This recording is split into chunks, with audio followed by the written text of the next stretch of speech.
Endikilik şeyimiz bilen tanışmışken hürmetli vatandaşım mavzumunda Amerika-Jungo münasebeti yemirliş yüzlendi. Shinzo Abe arlaşmakçı bolganda red kılışka uçurdu mavzulu haber. 7. ayının 13. günü Doğu Torbeti ilan kılın. Haber mundak başlar. 100 günlük közütüş mezgili de 4. ayda Prezident Trump bilen Reis Xi Jinping birdek pikirge kelgen. Prezident Trump bilen Reis Xi Jinping söhbeti elip kelgen. Amerika-Jungo münasebetinin illiqleşişi Jungo Çavşan toğrusida bergen va'dalarga to'liq amal qilmaganlikdan bu münasebet yemirleş körzesiga duch keldi.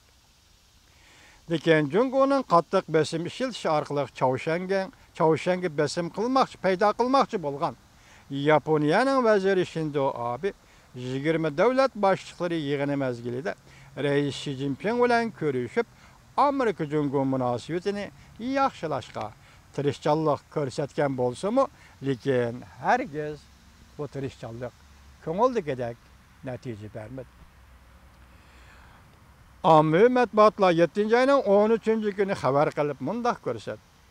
Amerika-Jungo munosabatida 6. ayning keyingi 20'da maslaşalmaslik sadalari tuyuqsiz o'tirg'i chiqdi.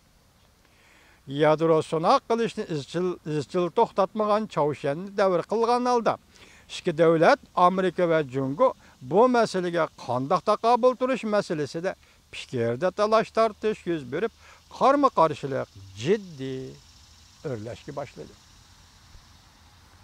Bu 20 davlat boshliqlari yig'ini oxirlashish kunlarida Amerika Qo'shma Shtatlarining prezidenti Trump Jungoning Reis Xi Jinping bilan uchrashganda nihoyat aniq gavdalandi. Suhbatdan burungi jiddiylik. Amerika Qo'shma Shtatlarining prezidenti Trump Jungoning Reis Xi Jinping bilan suhbat o'tkazishdan burun, ya'ni 7. kuni Amerika Qo'shma Shtatlari Janubiy dengizda erkin qatnashni asliga keltirdi. Amerika armiyasi Jungo Janubiy dengizda egilik huquq talab qilayotgan havo boshlig'iga BBR-B belgilik bombardimonchi aeroplanni berdi. Jungo darhol inkos qaytarib, Jungo harbiy aeroplanlarini havoga chiqarib, bu bombardimonchi aeroplanlarning oldini to'sdi. Jungoning tashqi ishlar ministrligi ayrim davlatlarning erkin qatnashini bahona qilib, qurol kuchini ko'z-ko'z qilib, Jungoning bexatarligiga va egilik huquqiga ziyon solishiga qat'iy qarshi turamiz deb ko'rsatdi. Shuning uchun 8. kuni yana bir qatam ko'rishgan Prezident Trump bilan Reis Xi Jinpingning chiroyi surlik edi.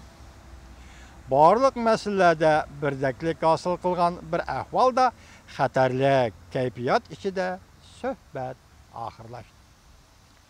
Bo'libmi Çavşan masalasida ikki taraf Amerika va Jungo 100 kunlik muhlat bilan ko'zitish bo'yicha kelishgan kelishim o'zil kesal mag'lub bo'ldi. Sharq Shimol Osiyo vaziyatiga yoshiron xatar elib keldi. Jungo bilan Çavşanning savdosi birinchi faslda 40% o'rladi. Amerika Qo'shma Shtatlari Jungo hamkorligining darajasi shundoq bo'lamdi.